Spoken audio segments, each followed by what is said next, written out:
ফিরা করলেও দাঁড়ালো তারা তো মিটিং করেন জানি কমিটি লইয়া যে গতবার জেলা চালাইছি এবার আল্লাহ দিতে আরো ভালো চালাইতাম ইলা ফখর হইল না জানি মনে মনে ইল্লা ইয়াশা আল্লাহ আল্লাহ যদি শাহিন খান হাবিবুর রসুল্লাহ আমার তৌফিক দিন এ প্রত্যেকে যেন খেয়াল করতে যে গতবার জেলা করছি বাসিয়া থাকিতে এর চেয়ে আরো শ্রম দিতাম অনেকে কিছু জায়গা ওক পরিলেছেন দাঁড়ার কাছে লাগে এটারও আপনারা তুলে দিয়ে চেষ্টা করবা আপনার লগে যোগাযোগ করবা এটা ফায়দা কিতা কোনো কোনো স্কুলও করতে অসুবিধা হয় মসজিদও করতে অসুবিধা হয় আপনার এখানে যদি গোর একটা উই যায় সে মাছও খানেকা করবা সাপ্তাহিক দাঁড়িয়ে করবা তাহলে মক্তব পড়িবা সারাদিন ও ক্ষমতা কিন্তু কোনো গান বাজনা হইতো না কিন্তু তো হইব আল্লাহ বিল্লে হইব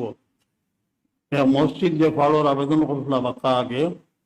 ভিতরে হয়ে গেছে বারান্দা সহ কালকে আমার মানুষ যাইব কারণ একটা মসজিদও সাহায্য করলে ইনো তো আল্লাহর বন্দা হলে আল্লাহরে শ্রদ্ধা করে অনেক জায়গায় দেখা যায় বারান্দার কোরআনে পাকর আওয়াজ উঠে ও পাড়ার ভিতরে যে মসজিদ এটা কালকে ইনশাল্লাহ ওই দিব মসজিদ নাই মসজিদের বারান্দা রমজানুর লাগি আল্লাহ তৌফিক দিতা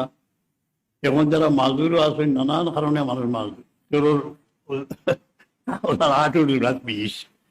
15 20 কেউর মাথার মাঝে কুয়া গিয়ে বড় 7 20 কেউ আছে যে প্রতিবেশী যেই বড় জবর দেখতে পারেন না পগু এটা হইল পথে চলার পথে আপনার আটকিরিতা নেই এক পানি পাওয়া যায় এটা থইয়া গন্তব্যস্থলের দিকে যাবা বেশি এটা চিন্তা করেন না মাথা খারাপ হয়ে যাবে এখন প্রতিবেশী যে সাতানি একটা খালি আপনার বাজু আপনি দেখুন যে আপনি যে 3 বার ফরমাইছেন আল্লাহ খোদার কসম প্রকৃত মুমিন নাই কাবির হইত না কে ইয়া রাসূলুল্লাহ মাল্লাম ইয়ামান যার প্রতিবেশী তার অনিষ্ট থেকে রক্ষা পায় না আপনার সতর্কতা আবার বহুদিন আসয় যে আপনার প্রতিবেশী আপনার ভুয়াও সাথে হইতো না এমনি নিজে বড় মুসল্লি আর দেখা যায় ফুয়া একবার সিলেট পাকিস্তান আমলে মফিল হয়েছে যে হাইজাকার ওটা বন্ধ করে মুসলিম যদি দিয়া করিস না আমরা প্রত্যেকে আমরা ফুয়া বাতি যাওয়াই না ঠিক করে রেখেছি এটা লাগে না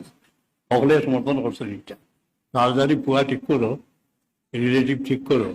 অন্যায়ের হতে যাইও না আল্লাহ তৌফিক দিতা মানবতার টানে মানুষের কল্যাণে দেশ ছাড়িয়ে মহাদেশ লতিফি হ্যায়